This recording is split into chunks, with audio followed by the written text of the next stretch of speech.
Hallo zusammen, herzlich willkommen bei Outdoorli. Heute möchte ich euch das allerbeste Lagerfeuer-Dessert zeigen, das es überhaupt gibt.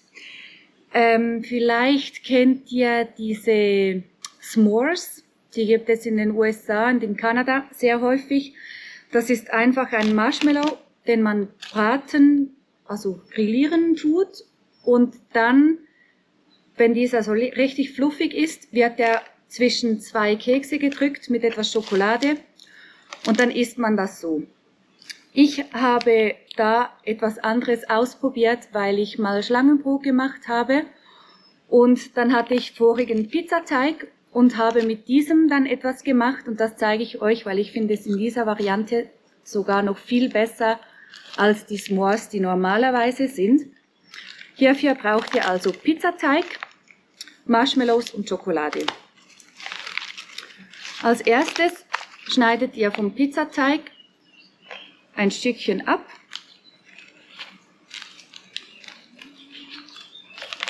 Dann nehmt ihr ein Stück Schokolade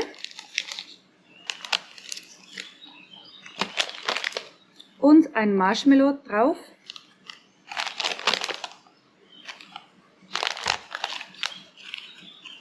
Dann wird das Ganze eingewickelt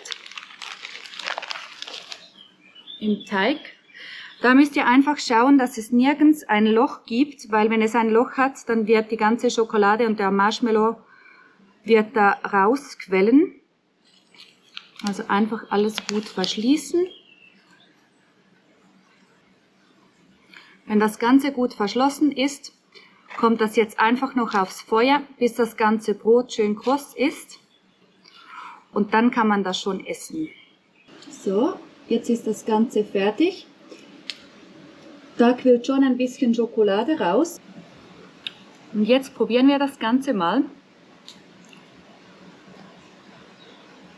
Da drin ist alles schön verlaufen.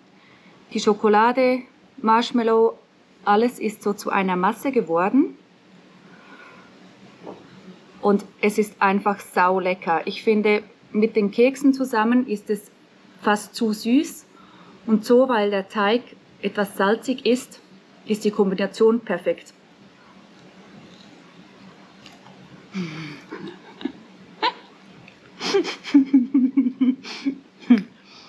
No.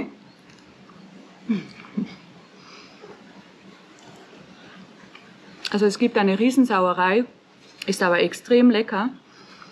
Die Kinder lieben es, die Erwachsenen, die nie erwachsen werden, lieben es auch. Also es ist wirklich einfach ein Träumchen. Probiert das gerne mal aus. Ich finde es echt das Beste, was man überhaupt auf dem Feuer machen kann, was so das Dessert anbelangt.